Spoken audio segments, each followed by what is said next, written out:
For whatever reason, people, broadcasters, continue to bring Neil deGrasse Tyson on and ask him questions, despite the fact that it is abundantly clear, radically so, that Neil deGrasse Tyson is a TV scientist without any answers on the UFO subject. And yet, he's America's scientist. At the very least, he plays one on TV. I have not seen my scientist on this particular issue. Where's the man that looked into the void, that broke my reality when he told me that the planet that I knew of is Pluto, for all of the years to which I was a child, was no longer a planet? And when I had consternation and bitterness, he said, fuck your feelings. Pluto is not a planet. Do the experiment. It doesn't matter how you feel. What does the experiment say? Where does the evidence lead? That is the scientist that I'm looking for. The hard-nosed guy that is affable, that people love, that explains our world, that explains our reality. I'm looking for that guy. I'm not seeing that guy. I'm seeing a guy that is reconciling the fact that standing arm in arm with the government of the United States for 80 years or 70 years on the UFO issue, both of which saying there's no there. Science says there's no there because there's no capacity for anything to get here. We, under the model of the universe to which we understand and have explained forever, there's no way to get here. Now, there may be generations somewhere else, and they may live and die somewhere else, but never here. And if the people say they saw something, it is swamp gas, it's lights in the sky, or it's something else, the person is not altogether there. That's what we, as science, our high priest of this particular millennia, say. The government says, we have no evidence of it, it doesn't exist. Scientists say it doesn't exist, it doesn't exist. And everything that our brave men and women in uniform have been seeing, everything that people have been recounting over the course of not just this country, but across the planet, it's always something else. Because by definition, it has to be something else, because science and government join arms and say there's no there. Problem. One of those entities, the big one, the one that, puts billions of dollars into things to make those things real, that entity has come out and say, we lied, or we got it wrong. Now, pick your poison on which one of those you want to take on. I take the lie part. And we've done so for all of these years. And they came out with a report to indicate there's a real thing. This is a real thing. There's a there to this particular issue. Our pilots have been encountering these things. They were encountering things for the last 70, 80 years. This was not swamp gas. This was not just lights in the sky, just like the first person who did Project Blue Book, Hynek, who initially realized that the government was just trying to get rid of this issue and it was a real issue. Just like that, they're coming out saying, yeah, this is real. And we need to eliminate the giggle factor. This is in our security, all secure airspaces. This is doing things that our ships and pilots can't do, nor do we know how it does these things. This is not our secret tech, nor do we know whether or not it's Russia or China. We need more money, we need more research, and we need to eliminate the giggle factor. This is a real thing, this is a real thing, this is a real thing. Where's science? Where's my scientists? Because the fact of the matter is, your world and the context of that world has fundamentally, all at once, changed. Your government has just told you that a paradigm-shifting technology is in existence. And it's not from us. It's not from us. Now, science, because of their job, observation, and that's all their job is. It's specific observation. Very precise, very intense observation. Record the results. They need to be able to be replicated from the standpoint of the results. And there's always falsifiability, meaning there can always be something else that comes behind an experiment that changes the result, just like Pluto is no longer a planet where it was before. Well, same thing is true for the other various theories. And yes, those things, some of those things become solid like gravity and those type of things. But some of them, not so much. So Newtonian physics, for example, gets smashed to smithereens by relativistic physics. Then you have quantum mechanics that smashes the bits, even further notions of reality in regards to this world and our, what we consider to be real, to be solid. So Neil deGrasse Tyson, who plays the scientist on television, should know that. And what I mean by know that is that, yes, their job is observation. And yes, SETI has been pissing radio waves in space for what? God knows how long. And despite their job being observation, they miss one of the biggest observations on the planet, that something was potentially coming here. And basically that all of these people were either lying, were either on drugs, or, for that matter, weren't wrapped tight. Not so much. The scientists in this case, who had the job of observation, who had the job of doing the experiment, to doing the science itself of it all, to be curious, to harness their curiosity, to figure out what is it. There's a phenomena afoot. There's something that's taking place. And we as scientists who want to harness our curiosity for this issue and that issue have one of the biggest questions that's confronting this planet. Is it us or is it not? And instead of harnessing his curiosity, Neil deGrasse Tyson has been a man that has been pressed to come up with explanations for what it could be. And despite the fact that his world has changed, despite the fact that there is new evidence on the table, and what I mean by that is evidence of evidence is still evidence. Something has fundamentally changed. One of your factors in your world, meaning this edifice that shapes your world, has basically said, this is real. And scientists are lagging in that. You would want the scientists being out there to do the investigation, to do the work, to figure out what's true and what's not. The report even makes the point of saying, yes, we want more scientists. We need help. The New York Times, a couple of days ago, came out saying how the government was looking for scientists to help them. The giggle factor on this particular issue creates a problem. And Neil deGrasse Tyson, instead of harnessing his curiosity, the man that says, Pluto is not a planet, I don't care about your feelings, the man that can look into the void and come back out and say, this is reality.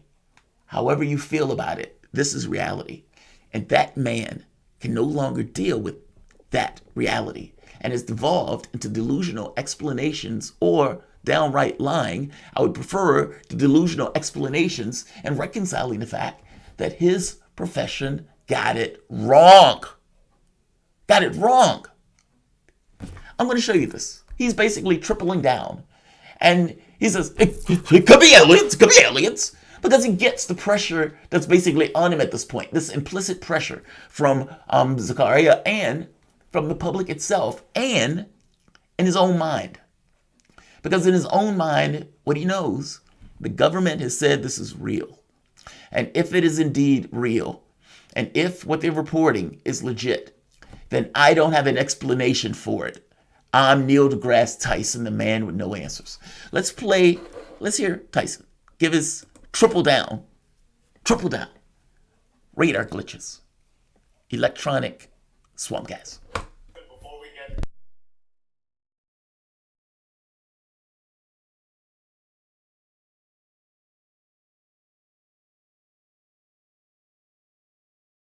What did you make of the U.S. government report of all these pilots seeing what were really UFOs? They called them some fancy government term. Yeah, I don't know why the government calls them UAPs. Who are they fooling, right? Unidentified aerial phenomena.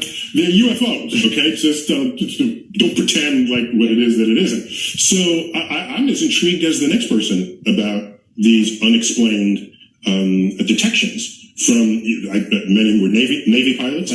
So notice subtly he changed the word unexplained detections by what Navy pilots. Let's keep going. Unexplained detections. No, Neil, unexplained aerial phenomena. Trying to change the terminology. I love the fact that he starts off saying, why are they trying to call it UFOs? Don't call it what it's not. Just call it what it is. And he's right about that. I like to call it UFOs too. I don't like the UAP thing. The UAP thing is probably more precise because some of this stuff is phenomena and not always necessarily a craft or flying object. The phenomena could be all sorts of stuff.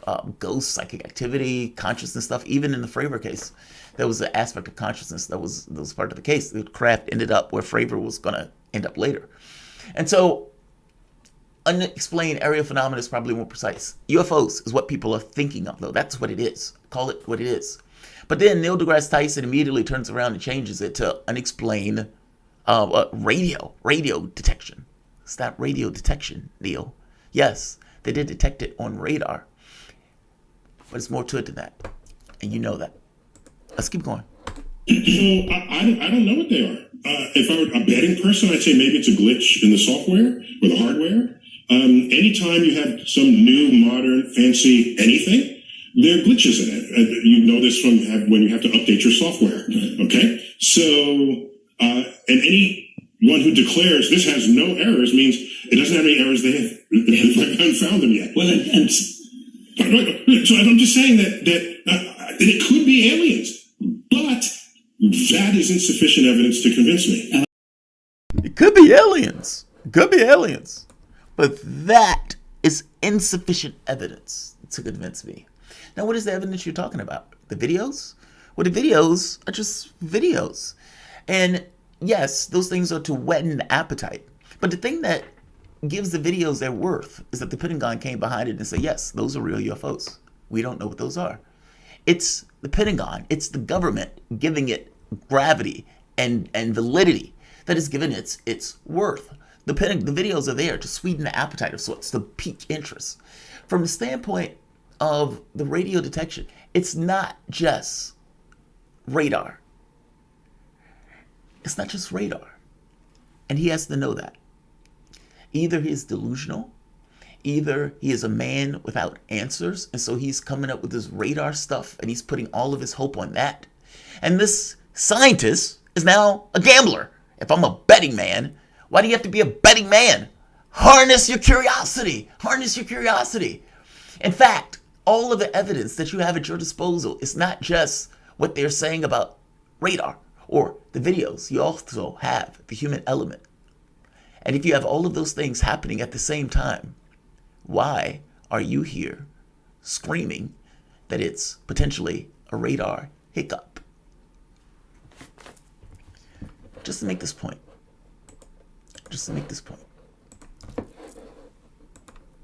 Mitt Romney, he's seen the classifieds. The Director of National Intelligence. Well, I don't believe they're coming from foreign adversaries. If they were, why, that would suggest that they have a technology which is in a whole different sphere than anything we understand. And frankly, China and Russia just aren't there. And either are we, by the way. So I'm not worried about it from a national security standpoint. If for some reason these came from another system, if you will, another alien society, which I frankly would find hard to believe, but I guess all things are possible, that would be fascinating, interesting. I know there are, they say, trillions of galaxies out there. Like I said, nobody's going to come out and say, from the standpoint of Congress, they are aliens, because, again, that is somewhat difficult for these guys to pull off, and they will be attacked and vilified by their political opposition.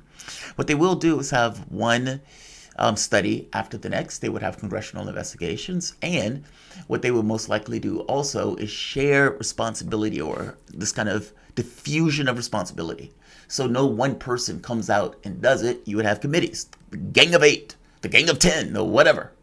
That's how they're probably going to do this. That way no one candidate ever has to come out and say it until it's actually established. It's the reason why Rubio could come out after the report came out from the Director of National Intelligence and basically establish that the people that had been talking over the years were true and telling the truth.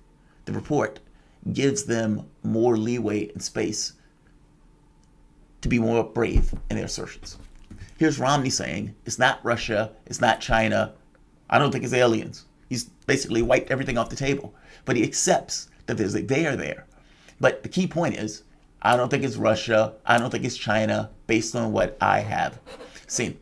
Let's keep going. This is Ratcliffe. Yeah, actually, that report started while I was the DNI. I was hoping to get it out, or some version of it out before I left. Getting that information down to a declassified public level was difficult, but I'm actually glad that there's a report out there. Look, the bottom line is, with unidentified aerial phenomenon, many cases, Dan, were able to explain it away for reasons like visual disturbances or weather phenomenon or foreign adversaries and their technologies, or even our own experimental technologies with certain aircraft and vehicles. But what this report really underscores, Dan, is that that there are a number of instances, and the specific number remains classified, but a number of instances where we've ruled all of that out. And there are technologies that we don't have, and frankly, that we're not capable of defending against based on those things that we've seen, multiple. This technology that we don't have, that we're incapable of defending against. And he goes on forward because they're going with the threat narrative that is in our military bases, that is in our airspaces. I mean, even the report talks about foreign adversary, and if this is technology that someone else has or a foreign adversary has. The foreign adversary is left whatever. People assume that they're talking about countries, but that's an assumption. Foreign adversary is open. And they're making a point that if this is some other adversary, this is a national security issue.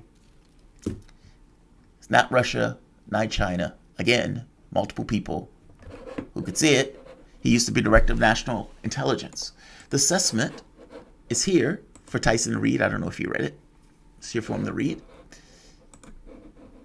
This is for the head of NASA.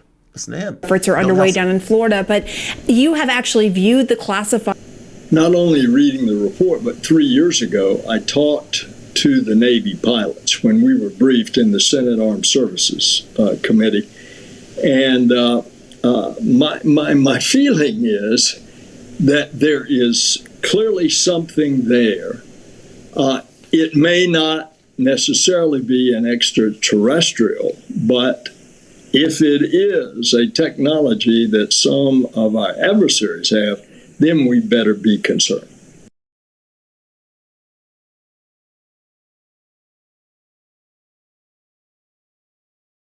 Eventually he says, no, I don't think it's us. Meaning, I was behind the scenes, I could see the evidence, I was briefed on this stuff, and no, my feeling is we're not alone. Let's keep going. This is Fravor. Now, Fravor is one of the pilots that was up there. This is Dietrich and Fravor. Now, both of them talk about being called to a location because sensors picked something up that was near the water. The report, 60 Minutes, said it was under the water. And as they observe this thing, they are sent there, meaning they were in one location and they were sent to the location to observe. They go to the location to observe, and as they go to the location to observe, they see this kind of weird object. The weird object at this point that they are seeing is doing very weird things under the water. And it's kind of just bouncing around, almost like a ping pong. It looks like a tic-tac. Eventually, as they circle, it's their aircraft, in addition to another aircraft that is observing. Now, the point that I'm making here is that Neil deGrasse Tyson sat there and called it radar identification. But clearly it was more than radar identification for this specific case, and there are other cases. What he knows is basically nothing. I don't even know if you watched the 60-minute episode based on what he is saying here on this stage.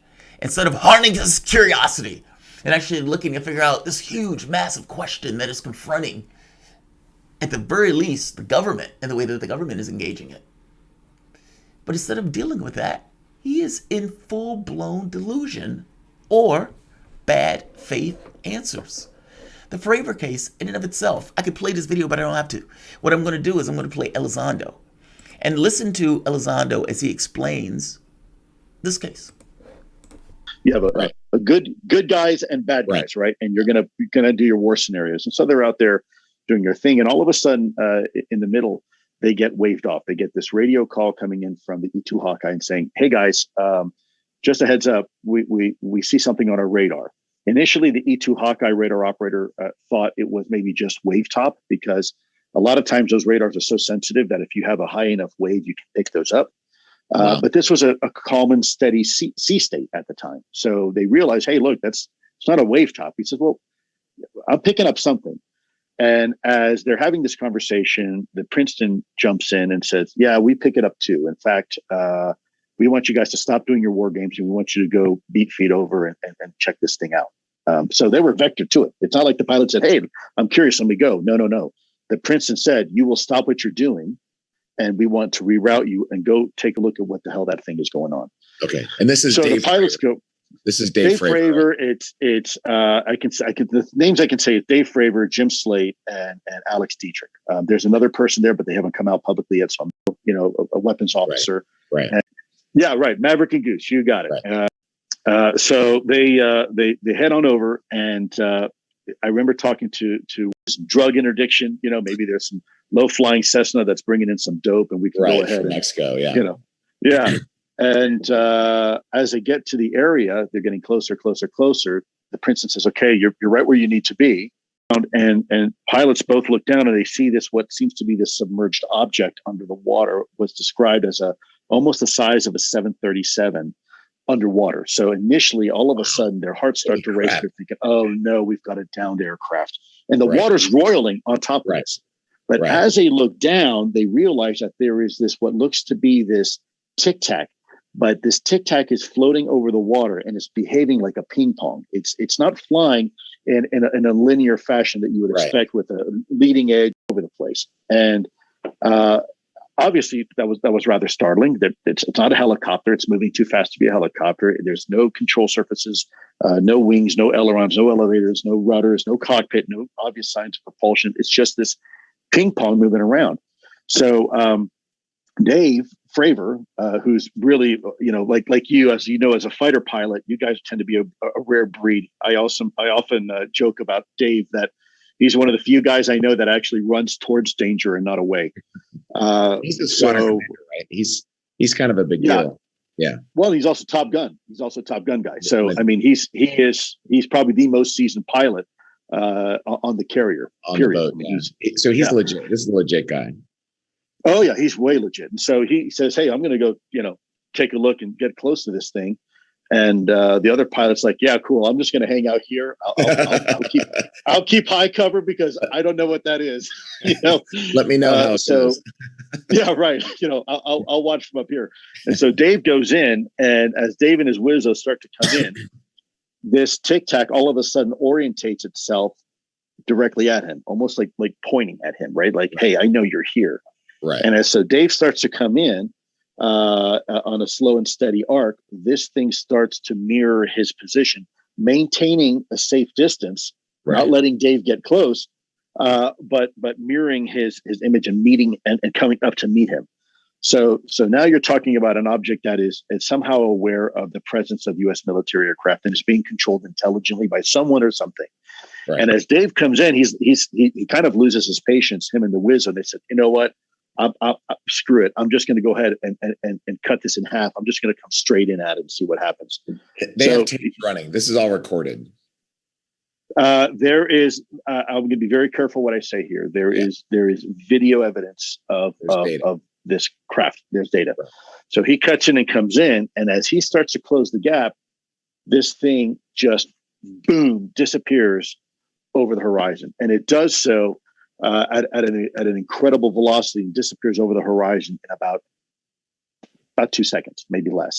So give me numbers. By disappearing, what's the distance, range? So we're going to get to that right now. So here's exactly what happens. So about 5 seconds later, the Princeton comes in and says, "Hey, you're not going to believe this, but we had this thing on radar and it's waiting for you at your cap point." Now, a cap point is a rendezvous point. Right. It ends up knowing what's in Fravor's head or the other pilot's head, because that's the location where they were supposed to go. Now, let's go back to Neil deGrasse Tyson. deGrasse Tyson is basically saying that this stuff is probably a radar glitch. How the hell is all of this a radar glitch? And is Neil deGrasse Tyson that delusional? Initially, this is funny to me on some level, Because I do want my scientists, I do want a clear-eyed view and interrogation of this. What I don't want are bad faith actors.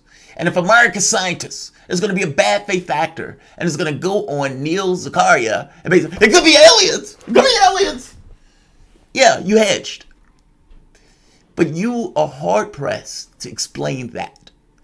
And because you're hard-pressed to explain that, and I don't mean just Elizondo, you basically have to say that all of our brave men and women in uniform are liars. Is that what America's scientists think? That all of our brave men and women in uniform are either incompetent or liars? Is that what Neil deGrasse Tyson, is that what he's saying? Where's my scientists? Where's the guy who hears all of these people and say, I want to get to the bottom of that? I am radically curious about that. These are the problems and the questions that are facing man. Where's that guy? That's the guy that I want. I don't want the mealy mouth guy talking about radar glitches when all of this other evidence indicates that it's not a radar glitch. Whatever it is, I'm not saying you run out screaming aliens. I am saying that the implicit assumption changes. This implicit assumption that there's no there, that it's a radar glitch. That based on the evidence of the evidence available to you, that assessment is either delusional or in bad faith. Like, share, subscribe.